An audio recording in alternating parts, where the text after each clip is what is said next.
안녕하세요. 날 것을 있는 그대로 담아내는 한국 여론방송에서 가장 최근의 이슈를 다뤄보는 이슈포커스 시간입니다. 6.4 지방선거 이후에 조희연 서울시 교육감의 날선 공약들이 현재까지 이어지고 있습니다. 오늘은 최영욱 기자와 함께 조희연 교육감의 행보에 대해 심층 취재해보는 시간 가져볼까 합니다. 진보 교육감이라는 수식어를 가진 조희연 교육감이 당선 때부터 했던 공약이 바로 자사고 폐지였습니다. 많은 언론에서도 이 당선 초기부터 다뤄왔던 부분인데요. 최 기자, 조희연 서울시 교육감의 애초 계획대로 자사고 폐지가 진행되지 않고 있다면서요? 네, 그렇습니다. 먼저 조희연 서울시 교육감의 초기 발언부터 짚고 넘어가야 할 필요성이 있습니다. 7월 25일 오후 서울 종로구 신문로 서울시 교육청 브리핑룸에서 조 교육감은 기자회견을 갖고 자율형 사립고 폐지와 관련해 입장을 표명했습니다.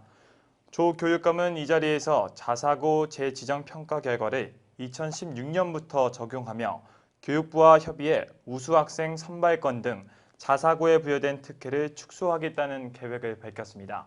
네, 그렇다면 이에 대한 자사고 교장들의 입장은 어땠나요? 네, 사실 조 교육감의 이 같은 발언의 핵심은 바로 자사고가 일반고 황폐화의 주 원인이라고 볼 수 있는데요. 이에 대해 자사고 교장들은 일반고 황폐화의 원인을 자사고라고 볼 수는 없다고 강하게 반발했습니다. 조희연 교육감은 지난 7월 서울시 교육청 본관에서 가진 교육감과 자율형 사립고 교장과의 간담회에서 선거 과정에서 일반고 전성시대를 열겠다는 공약을 했고 그 과정에서 자사고 정책의 전환과 폐지를 포함하는 공약을 내걸었다며 일반고 전성시대를 열겠다는 정책적 입장과 공약을 확고하게 추진하려고 했고 그런 방향의 큰 틀 내에서 자사고 문제에 접근하고 있다며 자사고 폐지 공약을 추진하겠다고 밝혔는데요. 조 교육감은 한 번 시행된 정책을 전환하는 것이 얼마나 어려운 일인지 잘 알고 있다면서도 세월호 사건이나 지자체 선거에서 드러난 민심의 큰 흐름에서 보더라도 한국 교육과 서울 교육에 큰 변화가 있어야 한다는 열망과 생각들이 많이 표출된 것 같다며 자사고 폐지 정책은 민심을 반영한 것임을 강조했습니다. 하지만 자사고 교장들은 자사고 폐지를 통한 일반고 살리기 정책을 비판했습니다. 자사고 교장들은 일반고 황폐화의 원인은 단순히 자사고라고 볼 수는 없다며 과학고와 외국어고, 특성화고 등은 일반고에 미친 영향도 함께 분석해야 한다고 주장했습니다.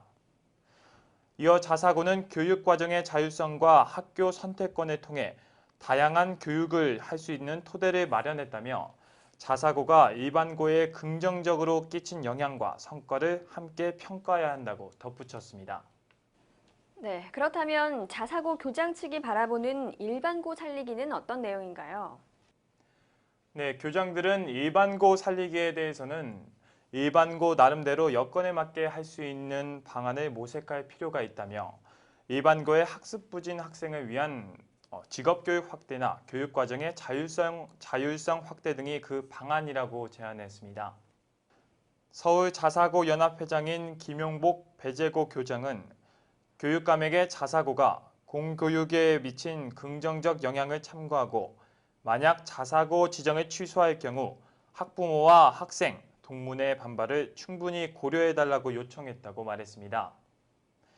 일부 교장은 조 교육감의 간담회 후 교장들끼리 모인 자리에서 자사고 폐지 정책에 강한 불만을 제기한 것으로 알려졌는데요.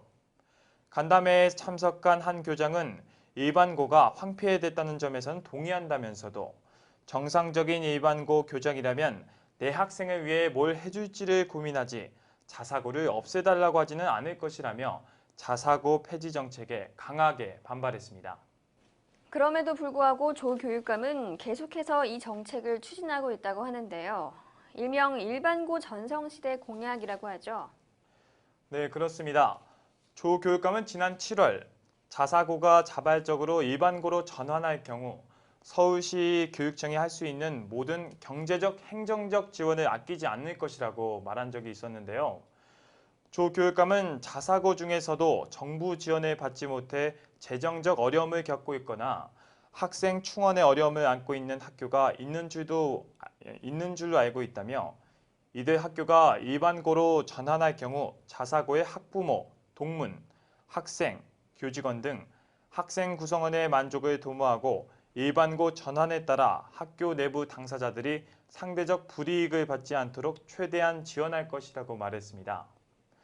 또한 조 교육감은 입시 경쟁 교육의 장에서 우수 학교가 되는 것으로 한국 교육의 문제가 해결되지는 않는다면서 세월호 사건 등 민심의 큰 흐름에서 볼 때 학교 교육이 큰 변화가 있어야 한다는 열망이 표출된 만큼 큰 틀에서의, 큰 방향에서의 정책에 대한 협의가 필요하다고 덧붙였습니다.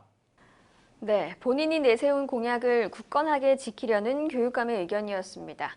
그런데 이에 대해 관계자 이외에도 자사고 폐지에 대한 찬반 논란이 불거지고 있다고 하는데요. 최 기자, 어떤 내용인가요?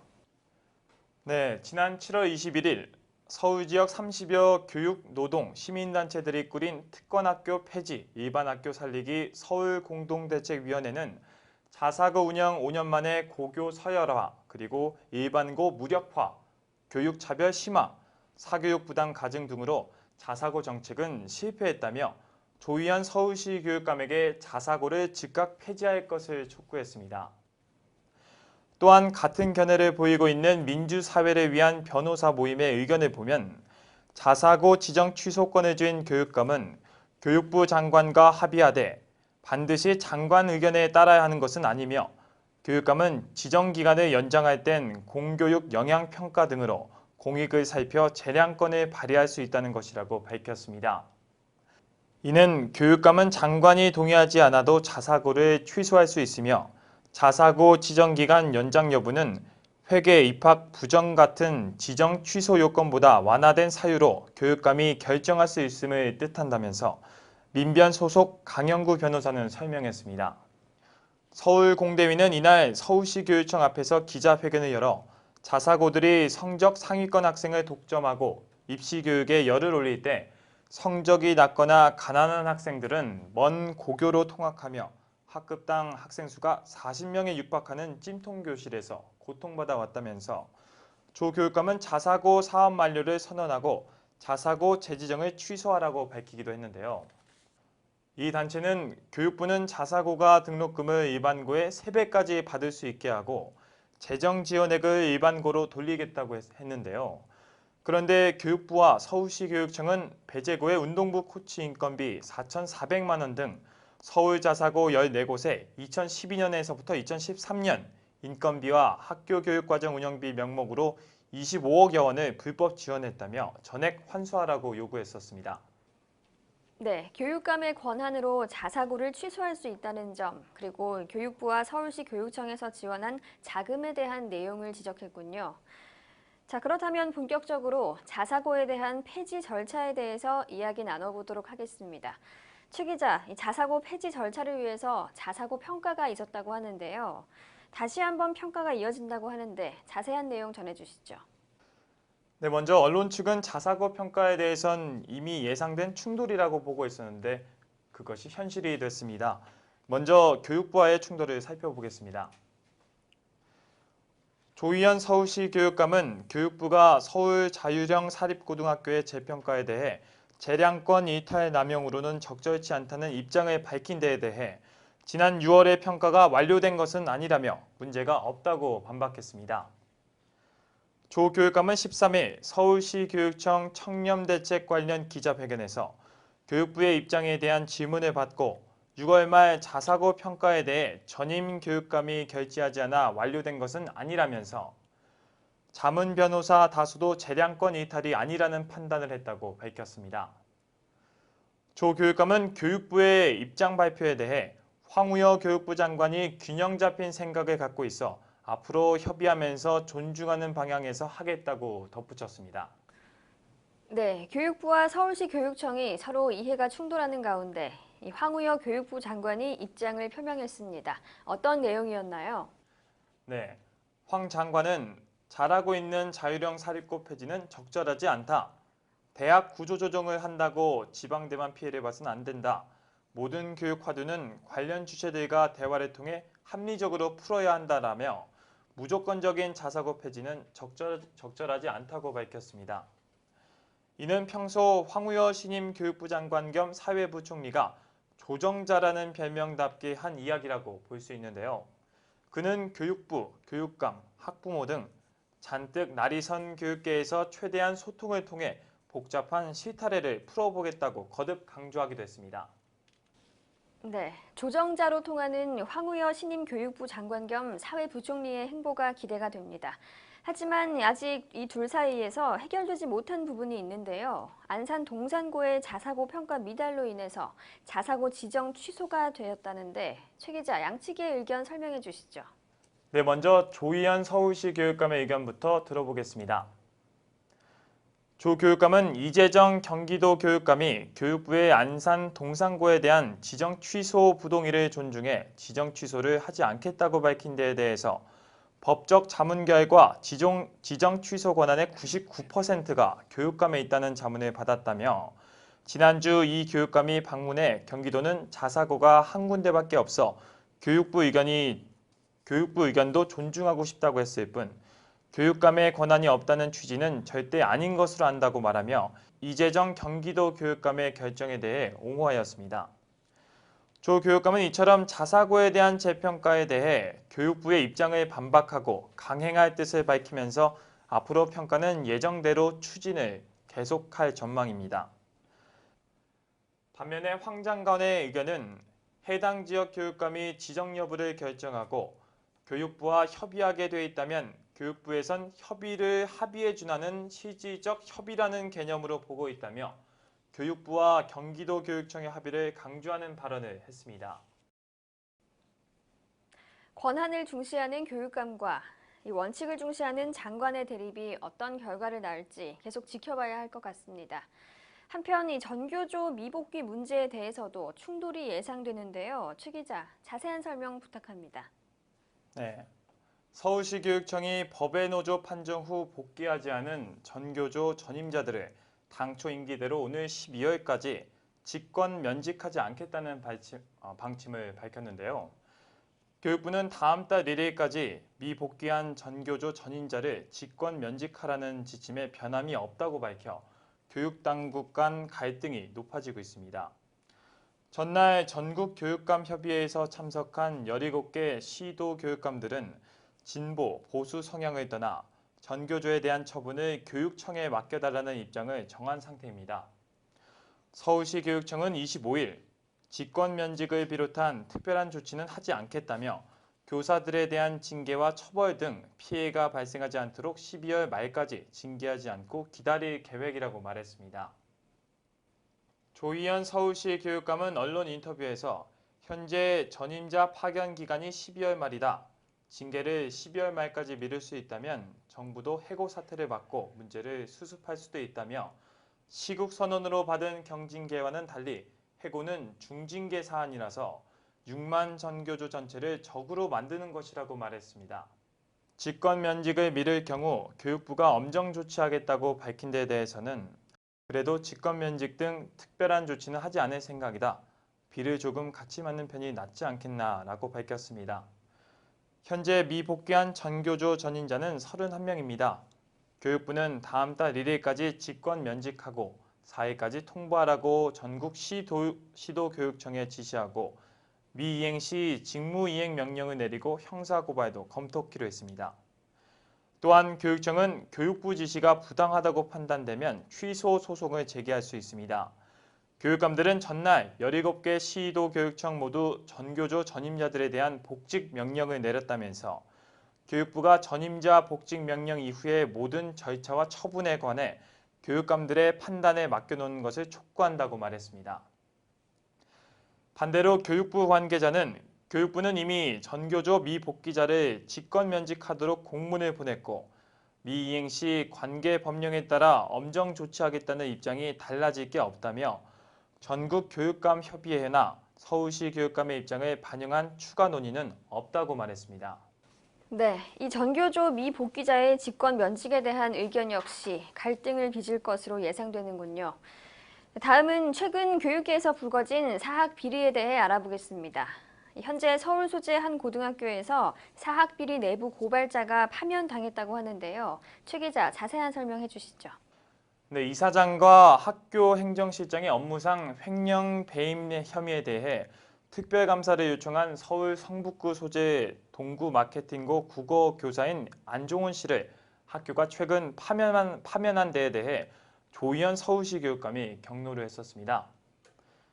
조희연 서울시 교육감은 18일 자신의 블로그를 통해 서울의 한 사립고등학교에서 회계 부정으로 교육청으로부터 이사장 승인 취소 처분을 받고도 내부 고발자로 지목된 교사를 징계위원회에 회부했습니다라며 이 학교의 재단은 회계 부정에 대한 적절한 조치를 취하는 대신 내부 고발자의 색출에만 주력했다고 합니다라며 학교를 질타했습니다. 조 교육감은 네티즌 사이에서는 이런 부당한 징계가 진행돼서는 안 된다는 여론을 들끓었고 서울시 교육청은 이 소식을 접하고 재단 쪽에서 이 교사를 징계해서는 안 된다는 메시지를 계속 보냈습니다라며 말했습니다.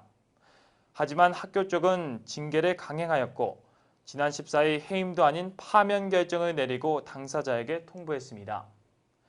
해임이 아니라 파면이 되면 연금도 받지 못하는 상황에 놓이게 되는 건데요. 이어 조 교육감은 사학재단은 비리 사실이 언론에 보도되거나 민원이 제기되지 않는 한 교육청이 감사를 진행하긴 어렵습니다라면서 이번 사안의 경우 언론에도 여러 차례 보도되었고 민원도 제기되었기 때문에 특별감사를 통해 이 사학재단의 행위가 정당한지 가려보려고 합니다라며 강도 높은 감사 방침을 밝혔습니다. 상황이 그리 좋아 보이지는 않습니다. 그렇다면 이 파면된 교사에 대한 처우는 어떻게 되는 건가요? 지난 2012년 4월 동구여중과 동구마케팅고의 운영재단인 동구학원 행정실장인 이모 씨가 징역형을 선고받은 사실을 서울시 교육청에 문의했던 안정훈 교사는 현재 파직된 상태입니다. 이에 서울시 교육청이 같은 해 9월 동구학원에 대해 특별감사를 벌인 결과 이 씨가 2009년서부터 2010년에 걸쳐 시설공사업자로부터 5,400여만 원의 금품을 받았고 이사장 조모 씨의 지시에 따라 학교 운영 자금을 빼돌려 2,200여만 원의 뇌물을 국회의원 보좌관에 전달한 혐의로 대법원에서 징역형을 선고받은 사실을 밝혀냈습니다. 이후 교육청은 재단의 이사장 승인 취소, 행정실장 파면, 급여 환수 등을 지시했으나 재단이 교육청의 지시를 이행하지 않자 교육청은 지난해 6월 이사장 승인 취소를 통보했습니다. 이에 재단 측은 이사장 승인 취소 무효 소송을 법원에 냈으나 올 2월에 패소했고 현재 2심 재판이 진행 중에 있습니다. 네, 아무쪼록 이 내부 고발자에 대한 불공평한 처우가 어서 빨리 개선됐으면 하는 바람입니다.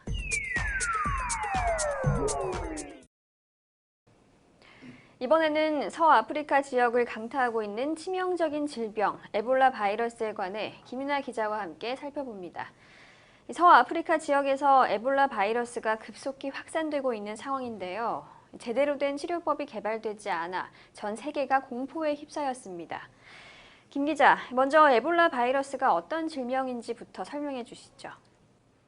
네, 에볼라 바이러스는 콩고 민주공화국 북부에 있는 강의 이름에서 유래됐습니다. 지난 1976년 첫 발견된 이후 에볼라로 숨진 사람은 수천 명 정도로 상대적으로 많은 감염자 수를 양산하지는 않았습니다. 실제 말라리아나 결핵에 걸려 숨지는 사람은 매년 수백만 명에 이르고 있으며 홍역에 걸려 사망한 사람도 2012년 기준 12만 2천 명입니다. 하지만 에볼라는 올해 들어 공포의 대상으로 자리 잡고 있는데요.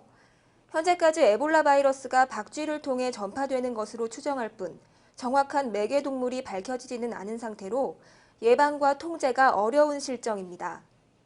의학적으로 볼 때 에볼라 바이러스의 양상은 더욱 극적입니다. 감염되면 급속도로 진전돼 사망에 이르게 하고 감염 징후도 피를 흘리거나 구토, 설사를 유발합니다. 치사율도 거의 50에서 90%에 달하고 있습니다. 네, 일단 감염되면 사망할 가능성이 높다는 거군요. 그렇다면 이 에볼라 바이러스 출혈열의 증상은 어떤가요? 에볼라 바이러스에 감염되면 약 7일에서 10일간의 잠복기 후 갑자기 심한 두통, 발열, 근육통, 오심, 구토가 나타납니다. 발열이 지속되면서 심한 설사가 발생하고 대개는 기침을 동반한 가슴 통증도 발생합니다. 전신의 기운이 없어지고 혈압과 의식이 떨어지게 됩니다. 발병하고 5일에서 7일째에 대개 구진 같은 피부 발진이 나타나고요. 이후에 피부가 벗겨집니다. 이 시기쯤부터 피부와 점막에서 출혈 경향을 확인할 수 있습니다. 이외에 얼굴과 목, 고환의 부종, 간종대, 안구 충혈, 인후통 등도 나타날 수 있습니다. 대개의 경우에는 저혈압과 출혈에 의한 다발성 장기 손상이 발생해 발병 후부터 7일에서 14일경에 사망하는 경우가 많습니다. 회복하는 경우에는 발병 10일에서 12일 후부터 열이 내리고 증상이 호전되기도 합니다. 그러나 아직까지는 치료제가 없어 환자가 발생하면 철저히 격리해서 2차 감염을 막는 것이 가장 중요합니다. 에볼라 바이러스 감염 진단은 혈액 검사를 통해서 가능합니다. 서아프리카의 에볼라 바이러스 사망자가 1,200명을 넘어섰다고 하는데요. 자세한 상황 알려주시죠. 에볼라 바이러스는 치사율이 최대 90%에 달할 만큼 높습니다. 세계보건기구 WHO는 16일 기준으로 기니, 라이베리아, 나이지리아, 시에라리온 등 아프리카 4개국의 에볼라 바이러스 감염 사례는 2,240건, 그중에서 사망자 수는 1,229명이라고 공식 발표했습니다. 특히 라이베리아에서 가장 빠르게 번지면서 지금까지 466명이 숨져 가장 많은 사망자가 발생한 것으로 파악됐습니다. WHO는 지난 8월 14일에서 16일 사이 기니, 라이베리아, 나이지리아, 시에라리온에서 113건의 에볼라 바이러스 감염 사례와 84명의 사망자가 보고됐다고 밝혔습니다. 반면 에볼라 바이러스가 처음 보고된 것은 2013년 12월 기니로 이후 라이베리아, 시에라리온, 나이지리아 등 서아프리카 국가들로 확산됐습니다. 인구 1억 7천만 명으로 아프리카에서 인구가 가장 많은 나이지리아의 경우 현재 감염자가 총 15명입니다. WHO에 따르면 이 중 12명은 라고스 공항에 도착한 뒤 에볼라 증세를 보이다 사망한 라이베리아 재무부 관리와 접촉한 사람들입니다. 그 외 다른 감염자 3명도 의료진과 그 병원 환자와 접촉한 사람 등으로 전염 경로가 확실하게 파악됐다고 밝혔습니다. WHO는 외부와 단절됐던 26개 에볼라 감염 마을이 외부와 왕래를 시작하면서 한때 에볼라 감염 사례가 급증했으나 현재 이동을 제한하면서 어느 정도 감염 경로를 통제할 수 있게 됐다고 밝혔습니다. 그러나 낙관하기는 아직 이릅니다. 지난 16일까지 라이베리아는 에볼라 사망자가 기니의 394명보다 훨씬 많은 466명을 기록하고 감염자도 834명에 이르는 등 여전히 빠른 속도로 확산하고 있습니다. 그런데 이 에볼라 바이러스 감염자가 서아프리카 지역뿐 아니라 다른 대륙에서도 속속 등장하고 있다는 보도가 이어지고 있습니다. 자세한 소식 전해주시죠. 네, 독일에서 지난 19일 서아프리카에 다녀온 뒤 고열과 구토 증세를 호소하던 30대 여성이 의식을 잃고 쓰러졌습니다. 이 여성은 베를린 한 병원으로 긴급 후송돼 격리됐습니다. 구급요원 4명도 함께 병원에 수용됐습니다. 하지만 독일 베를린 차리떼 병원 측은 이 여성이 에볼라 음성으로 판명됐다고 밝혔습니다. 또 오스트리아에서도 나이지리아에 다녀온 남성 2명이 의심 환자로 분류돼 병원에 보내졌으나 에볼라가 아닌 것으로 판명됐습니다. 스페인 빌바오에서도 에볼라 발병국인 시에라리온에 다녀온 한 남성이 감염 우려로 확진 검사 결과를 기다리고 있습니다. 이에 앞서 17일에도 스페인 남동부 알리칸테에서 에볼라 의심 사례가 보고됐으나 다행히 모두 에볼라 감염이 아닌 것으로 판명됐습니다. 최근 에볼라 사망 환자가 1,229명으로 번진 가운데 유럽을 중심으로 에볼라 의심 환자가 속출하며 공포가 확산되고 있습니다. 그러나 국경 없는 의사회는 과도한 공포가 자원봉사자들의 발길을 막아 질병의 확산 방지를 방해하고 있다고 비판했습니다. 국경 없는 의사회 현장 운영 담당 브라이스 드르비네는 자원봉사자와 의료 전문가들이 이처럼 소극적 태도를 보인 것은 처음 본다며 지난 몇 달 동안 에볼라를 막기 위해 노력했지만 상황은 오히려 더 나빠지고 있다고 밝혔습니다. 체액을 통해 감염되는 에볼라 바이러스는 사스 같은 호흡기 전염 질병보다 감염률이 낮지만 과도한 공포 때문에 봉사에 나서는 인원이 적습니다. 또 에볼라는 초기의 탈수 증상 등을 막아주면 완치될 수 있지만 의료 인력이 부족한 데다 환자에 대한 잘못된 인식까지 번져 살릴 수 있는 환자들마저 죽어가고 있다고 밝혔습니다. 에볼라 바이러스의 감염 경로에 대해 사람들이 오해를 하고 있다는 거군요. 그렇다면 이 에볼라 바이러스의 감염 경로는 어떻게 되나요? 에볼라는 독감 같은 호흡기 질환이 아닙니다. 그래서 공기를 통해 전파되지 않고 감염된 사람과의 직접적인 접촉에 의해 땀이나 침 등이 인체 내로 유입될 경우에만 감염이 됩니다. 또한 잠복기에 증상이 나타나지 않을 때는 감염이 이루어지지 않습니다. 바이러스가 전파되기 위해서는 증상을 나타내는 환자와 직접적인 접촉이 이루어져야 합니다. 벌레나 음식물, 체액 등 간접적인 접촉으로 감염될 가능성도 매우 낮습니다. 현재는 에볼라 바이러스를 치료할 수 있는 방법이 없다고 알려져 있는데요. 감염자들에 대한 치료는 어떻게 이루어지고 있나요? 현재 에볼라 바이러스를 치료할 수 있는 치료약은 없는 실정이며 고열, 두통, 구토, 설사 같은 증상을 완화하고 탈수를 막는 데 치료에 초점을 두고 있는 게 고작입니다. 에볼라 바이러스에 대한 치료제가 없는 이유는 해당 바이러스가 워낙 위험하다는 요인도 꼽히고 있지만 가장 큰 이유는 가난한 나라에서 감염자가 발생한다는 점일 것입니다. 감염자의 수도 독감이나 다른 유행성 질병과는 규모의 차이가 있어 제약사에서 투자를 미루고 있다는 분석입니다. 백신이나 치료제의 상용화를 위해서는 기업의 투자나 후원이 이뤄져야 하는데 이윤 추구의 폭이 크지 않아 어느 제약사도 나서지 않는 것으로 보여 의료 윤리에 대한 의문이 들고 있습니다. 네, 참담한 상황이 아닐 수 없습니다. 국제사회에서는 이에 대해 어떤 대응을 하고 있나요? 에볼라 사태로 인해 사망자가 1229명에 이르고 있지만 국제사회의 지원은 아직 전무한 상태라는 비판이 제기되고 있습니다. 라이베리아, 시에라리온, 기니 등에서 에볼라 환자를 치료하고 있는 국제의료단체 국경 없는 의사회의 브리스트 백류는 21자 파이낸셜 타임즈와의 인터뷰에서 수개월째 국제사회를 향해 도와달라고 호소했지만 아직 반응이 없다고 말했습니다. 세계보건기구는 공중보건 비상사태를 선언하고 인체시험을 거치지 않은 에볼라 치료제 시약의 사용을 허가했습니다. 미국 등 몇몇 국가들에선 전문가 파견을 약속하는 등의 움직임이 있었습니다. 하지만 급증하는 에볼라 환자들과 사투를 벌이고 있는 일선 의료 현장에서는 국제사회의 지원을 전혀 실감할 수가 없다는 입장입니다.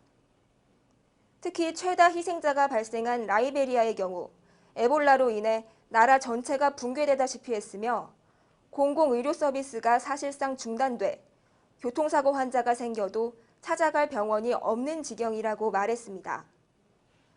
라이베리아에서는 지난 16일 수도 몰로비아에 있는 에볼라 격리센터가 폭도들에 의해 피습을 당해 에볼라 의심 환자 17명이 탈출하는 사건이 일어나기도 했습니다. 라이베리아 정부는 19일 실종됐던 한 환자 전원이 돌아왔다고 밝혔지만 이번 사건은 라이베리아의 열악한 공공질서와 서방 의료진에 대한 주민들의 극심한 불신을 단적으로 보여줬습니다.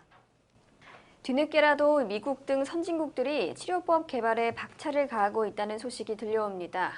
치료법 개발은 어떻게 진행되고 있는지 알려주시죠.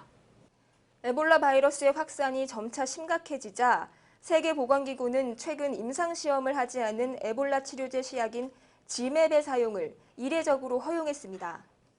지맵은 지금까지 미국인 의사 켄트 브렌틀리와 봉사자 낸시 라이트볼, 스페인 신부 미겔 파아레스 등 총 3명에게 투여됐습니다. 하지만 미겔 파아레스는 결국 사망한 것으로 밝혀졌습니다. 더욱이 지맵의 경우 에볼라 바이러스에 감염된 쥐에 항체를 접목한 담뱃잎을 성장시켜 추출하는 방식으로 생산 기간이 최소 7주에서 8주 정도 걸리는 것으로 알려져 있습니다. 해당 치료제의 생산량은 이미 완전 소진된 것으로 알려졌으며 지금까지 생산해 놓은 지맵 시약은 고작 5회 분량 정도였던 것으로 알려졌습니다. 지맵 이외의 에볼라 치료제로는 캐나다 테크미라사의 TKEM 에볼라 등 10여 개가 있지만 모두 인간을 대상으로 한 임상시험은 하지 않은 상태여서 아직 치료제라고 보기는 어려운 실정입니다.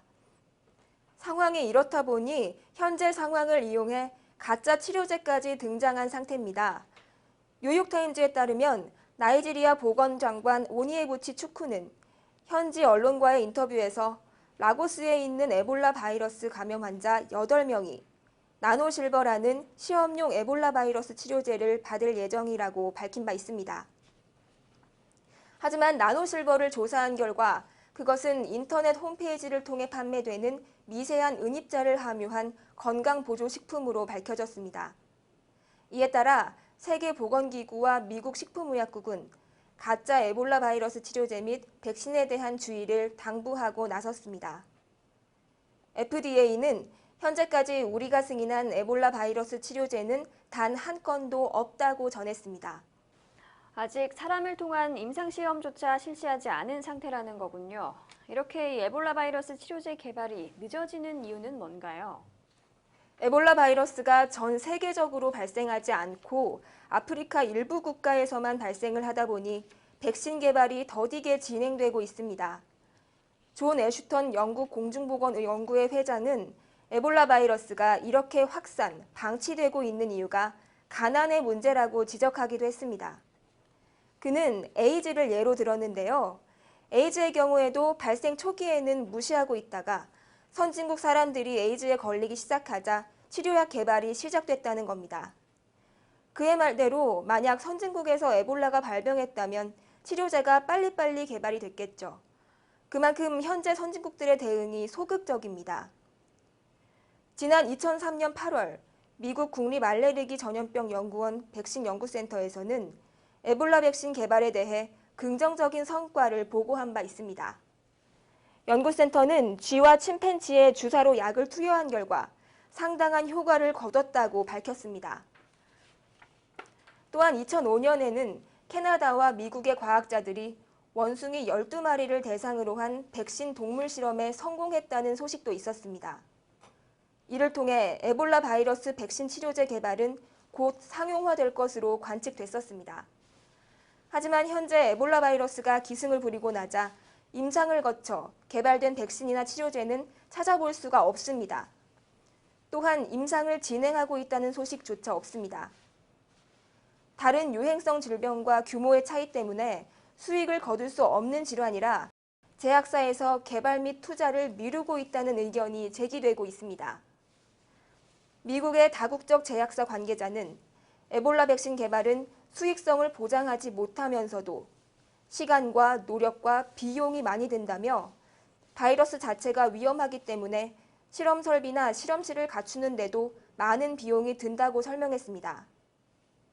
또 플로리다 국제대에서 전염성 질병을 연구하고 있는 아이린 마티 교수는 최근 미국 CNBC 방송과의 인터뷰에서 에볼라 바이러스의 경우 과거에는 짧은 시간에 소수의 사망자만 발생하고 그쳤다며 이는 백신이 시장에 나와야 한다는 생각이 적어진다는 것을 의미한다고 말했습니다. 즉 환자 수는 타 질병에 비해 적은 반면 개발 비용은 많이 들기 때문에 투자 금액을 거두기 어렵다는 것이죠. 마티 교수는 현재까지 에볼라 치료제 개발에 투자된 돈은 매우 미미하다며 치사율이 높아 환자들이 죽는 것은 정말 끔찍하다고 전했습니다. 한편 미국 국립보건원 알레르기 전염병 연구소장은 최근 영장류를 대상으로 긍정적인 성과를 확인한 약물이 있다며 미국 식품의약국과 승인 절차를 논의 중이라고 설명했습니다. 아울러 이를 위해 일부 제약사와 논의를 시작했지만 아직 거대 제약사에서는 구매 의향을 보이지 않고 있다고 말해 상용화가 쉽지 않을 것임을 시사했습니다. 이처럼 에볼라 바이러스 치사 환자가 점차 늘어가는 가운데 수익성의 문제로 거대 제약사에서는 소극적인 모습을 보이고 있어 치료제 개발 및 상용화는 점차 늦어질 것으로 전망됩니다. 네, 그렇다면 이 에볼라 바이러스를 예방하기 위해서는 어떤 방법이 있을까요? 에볼라 출혈열의 발병 지역인 아프리카에서는 이 바이러스의 전파를 차단하기 위한 여러 방법들이 시도됐습니다. 그러나 아직까지 자연 숙주 및 감염 경로에 대해 밝혀진 바가 부족하기 때문에 초기 감염을 예방하는 것은 어렵습니다. 에볼라 출혈열 환자가 발견된 이후 추가적인 전염을 예방하는 것이 현실적으로 가장 중요합니다. 이를 위한 가장 확실한 방법은 환자의 격리를 통해 환자의 혈액 및 분비물이 타인에게 접촉되는 것을 막는 것입니다. 따라서 유행 지역의 의료기관은 에볼라 출혈열을 확진할 수 있는 검사 체계 및 환자 발생 시에 격리를 할 수 있는 여건을 갖춰야 합니다. 또 의료진의 감염을 예방할 수 있도록 장갑 및 가운, 안경 등의 장비를 구비하는 것도 중요합니다. 혼돈에 휩싸인 서아프리카 3개국은 지금 어떤 조치를 취하고 있나요? 감염 환자가 여객기를 통해 다른 국가로 이동하는 것을 방지하기 위해 서아프리카 현지에서는 해당 정부와 WHO가 교육 및 적극적인 검사를 진행하고 있습니다. 라이베리아, 시에라리온, 기니 공항에서는 모든 승객을 대상으로 에볼라 증상 검사를 하며 보건 관계자들이 승객 개개인마다 면담을 통해 대응을 철저히 하고 있습니다. 설리프 라이베리아 대통령은 에볼라 확산에 대한 대응책으로 야간 통행 금지령을 선포했으며 보안군을 투입해 5만 명 이상이 거주하는 빈민 지역을 봉쇄하기로 했습니다. 설리프 대통령은 19일 발표한 성명에서 오후 9시부터 오전 6시까지 야간 통행 금지령을 발령한다고 말했습니다. 또 라이베리아의 수도 몰로비아의 대표적인 슬럼가인 웨스트포인트에 그 누구도 들어가거나 나오지 못하도록 병력을 집중적으로 배치해 봉쇄할 것이라고 주장했습니다. 설리프 대통령은 잘못된 문화 풍습과 보건당국의 권고를 무시한 결과 바이러스가 확산되는 것을 막지 못했다며 인구가 수도권에 집중돼 있기 때문에 이 질병이 몰로비아와 인근 지역을 중심으로 퍼져나갔다고 지적했습니다. 이어 신이 우리를 보호하고 이 국가를 살릴 수 있기를 기도한다고 덧붙였습니다. 이 격리센터는 최근 괴한들의 습격을 받은 곳으로 에볼라 환자 17명이 탈출했다가 복귀하기는 했으나 환자 체액이 묻은 담요 등이 유출돼 에볼라 확산 우려를 낳기도 했습니다. 라이베리아에서는 최근 다른 에볼라 발병국보다 에볼라 바이러스가 빠른 속도로 확산하고 있다고 하는데요. 자세한 내용 전해주시죠. 이달 14일에서 16일 라이베리아에서 에볼라에 감염돼 숨진 환자는 53명으로 시에라리온 17명, 기니 14명 등 이웃 나라들보다 훨씬 많습니다. 총 사망자도 466명으로 첫 에볼라 환자 발생국인 기니에 394명을 넘어섰습니다. 라이베리아는 에볼라 발생 4개국 가운데 인구당 의사 수가 가장 적어 열악한 환경에 처해 있습니다.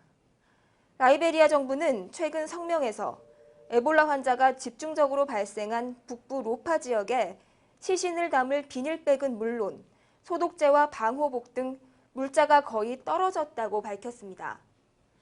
라이베리아의 에볼라 사망 환자 가운데 절반 가까운 200명이 기니 시에라리온 국경과 인접한 로파에서 발생했습니다.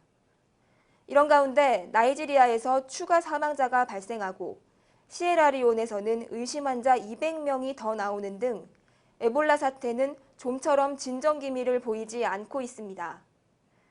나이지리아 보건복지부는 에볼라 환자를 치료하다가 바이러스에 감염된 의료진 가운데 가장 나이가 많은 의사 1명이 사망했다고 밝혔습니다. 열흘간 서아프리카 지역을 방문하고 돌아온 국경 없는 의사회 조한 리우 회장은 지난 15일 에볼라가 매우 빠르게 전염되고 있어 이를 통제하려면 6개월은 걸릴 것이라며 라이베리아에서 에볼라 전염을 잡지 못하면 서아프리카 지역을 절대 안정시킬 수 없을 것이라고 말했습니다.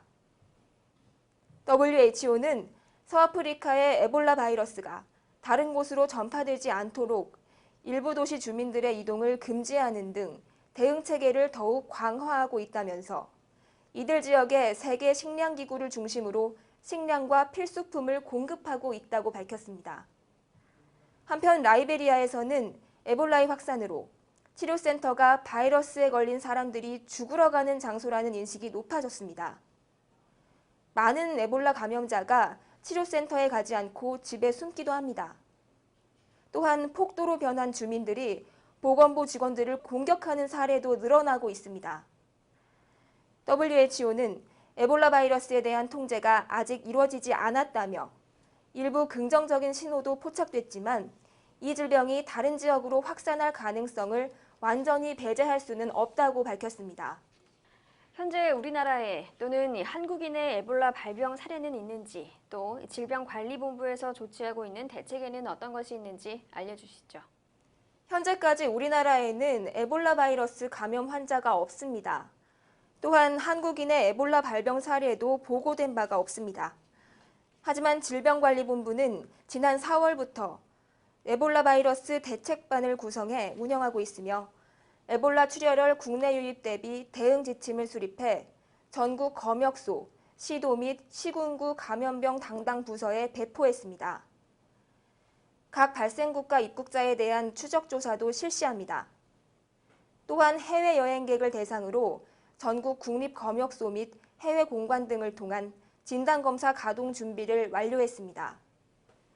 한편 최근의 상황을 감안해 외교부가 기니, 라이베리아와 시에라리온 전 지역에 대해 각각 특별 여행 경보를 발령하고 우리 국민들이 기니, 라이베리아, 시에라리온을 방문하지 말 것과 해당 국가들에 거주 중인 우리 국민들은 조속히 안전한 국가로 대피할 것을 권고했습니다. 네, 그런데 이 에볼라 발생 국가의 국민을 입국 금지시키고 또 해당 국가로의 출국을 금지하는 등의 조치는 취하지 않는 건가요? 네, 에볼라 바이러스는 치사율은 높지만 전파력이 약하기 때문에 2009년 신종 인플루엔자처럼 세계적인 대유행의 가능성은 극히 낮다는 것이 전문가들의 의견입니다.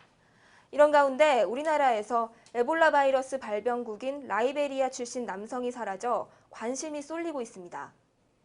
질병관리본부와 부산시는 지난 13일 대구공항을 통해 국내에 들어온 라이베리아인이 입국한 지 하루 만에 사라져 추적 조사를 실시하지 못하고 있는 상태입니다.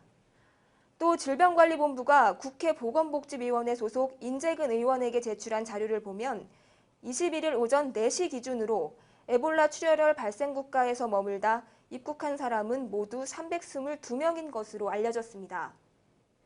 이 가운데 38명은 잠복기가 끝나 보건당국이 추적조사를 마쳤고 284명은 현재 건강 상태를 관찰 중입니다.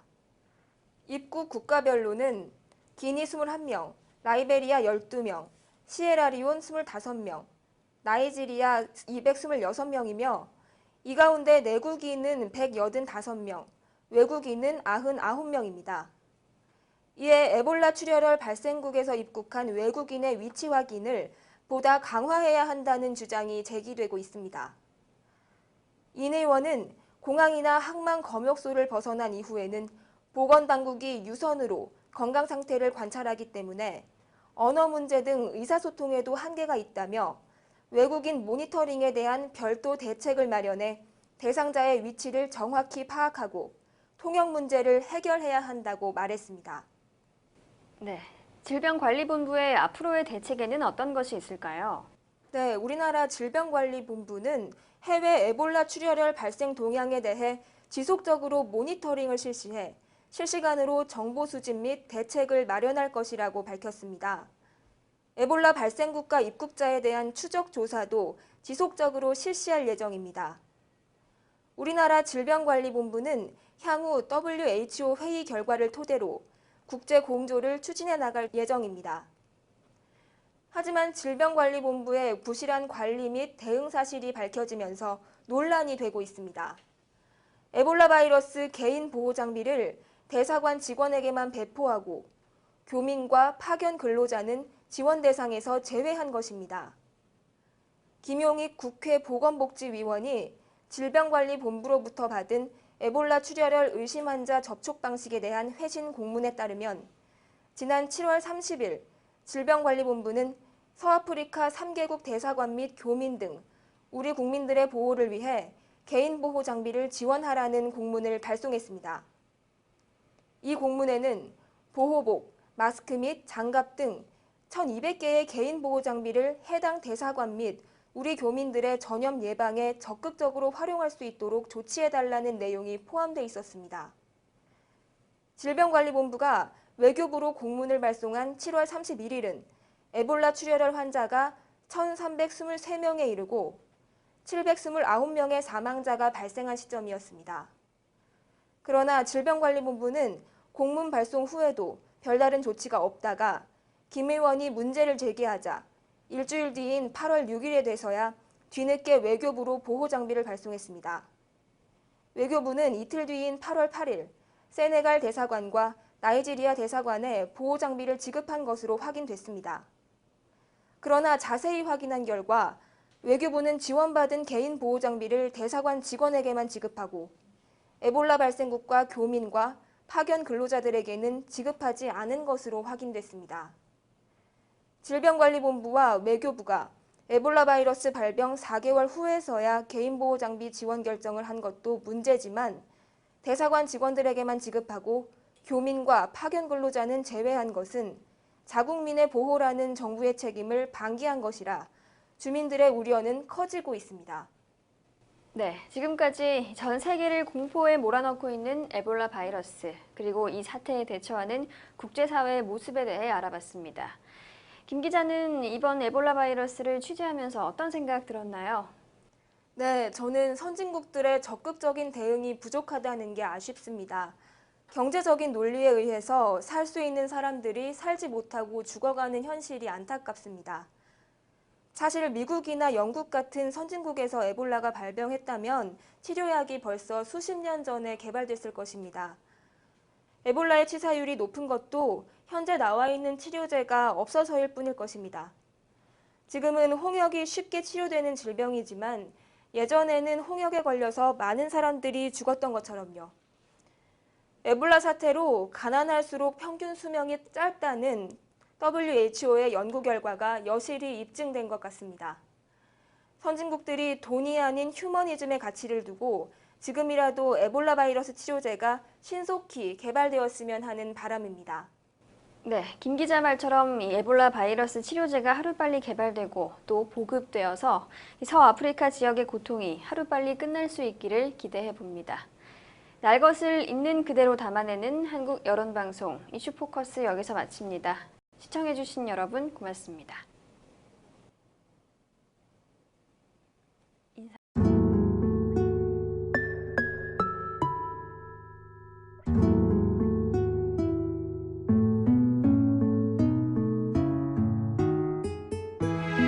이곳은 온 국민을 안타깝게 하고 있는 세월호 침몰 사고가 발생한 진도 팽목항입니다.